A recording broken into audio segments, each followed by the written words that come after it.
In February 1971, 13-year-old Peter Steinbrueck accompanied his father, architect Victor Steinbrueck, to an abandoned industrial site on the north shore of Lake Union.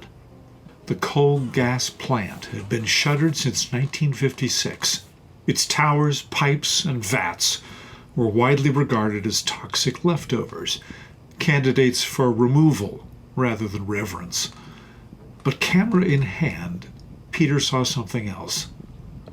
"I was just a kid exploring," he told me recently, but even then you could feel the power of it.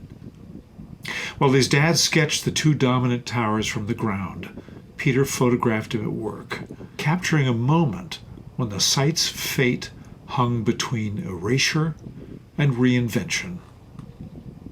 Even then, its uncertain future had drawn the attention of landscape architect Richard Haag.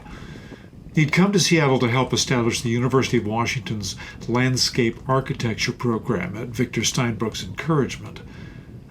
Haag proposed transforming the abandoned gas plant into a public park, a radical idea at the time. Haag never sugarcoated the site's condition. "It was awful," he recalled in a 2015 interview. "I just thought, God, what a horrible place. What an ecological disaster." But where others saw only blight, Haag saw possibility and a design problem to solve. With no forests or rock outcroppings to anchor a conventional park design, Haag camped on the site, sleeping beneath the towers, waiting for the place to declare itself. It did, unmistakably. Facing fierce public opposition, particularly from the family of late City Council member Myrtle Edwards, who viewed the plant as an ugly stain on the lakefront, Haag defended the towers in public hearings by turning them into characters.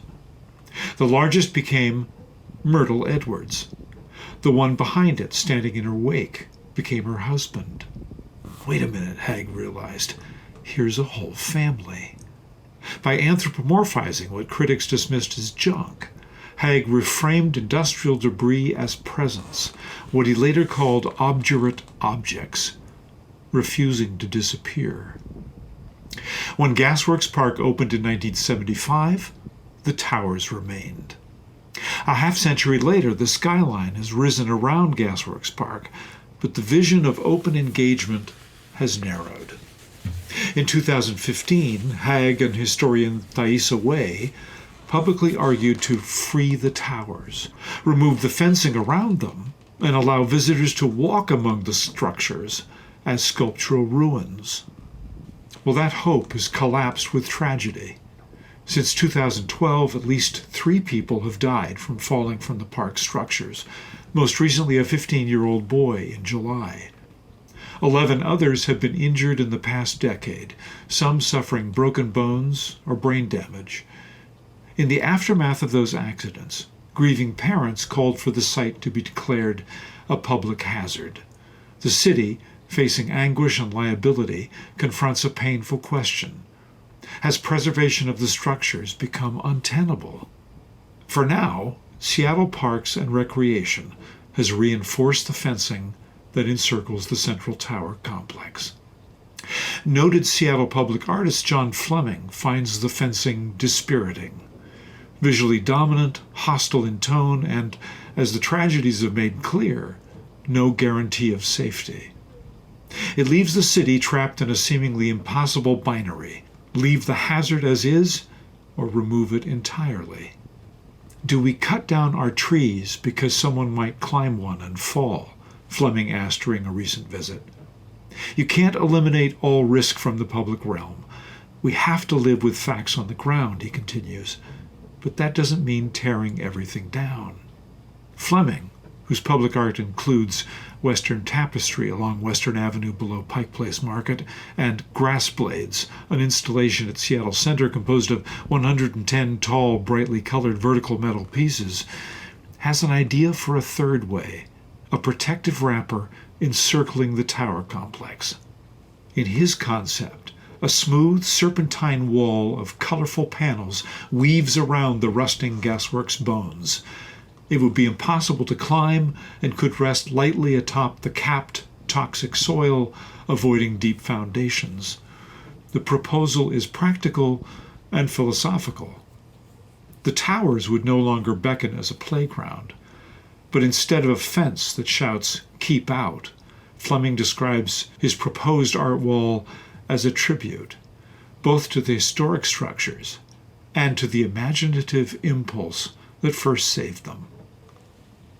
In our first now photo, a west-facing conceptual rendering by artist John Fleming shows one possible approach to enclosing the Gasworks Park towers, a curving art wall to deter climbing while preserving views of the structures. In our first then photo, Victor Steinbrueck sketches the Gasworks towers in a 1971 photo taken by his 13-year-old son Peter. The site would soon become the focus of a preservation effort led by landscape architect Richard Haag, whom Steinbrueck had encouraged to come to Seattle.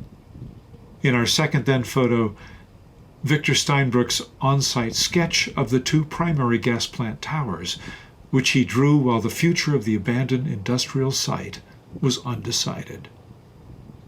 Here, landscape architect Richard Haag and landscape architectural historian Thaisa Wei stand at Gasworks Park in 2015.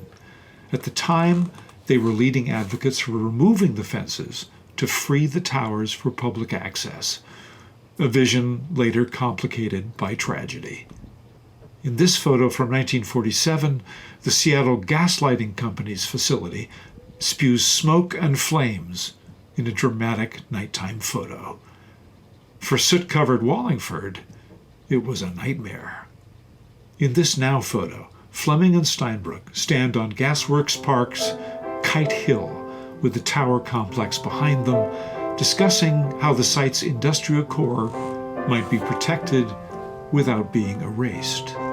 In another now photo, architect and former Seattle Port Commissioner Peter Steinbrueck stands before the Central Gasworks Park Tower Complex, sketchbook in hand. In 1971, his father, architect Victor Steinbrueck, sketched the same structures as young Peter photographed the scene. In our final now photo, artist John Fleming stands in front of the barbed wire-topped chain-link fence surrounding the Gasworks Tower Complex, a barrier installed to prevent access, and now at the center of debate.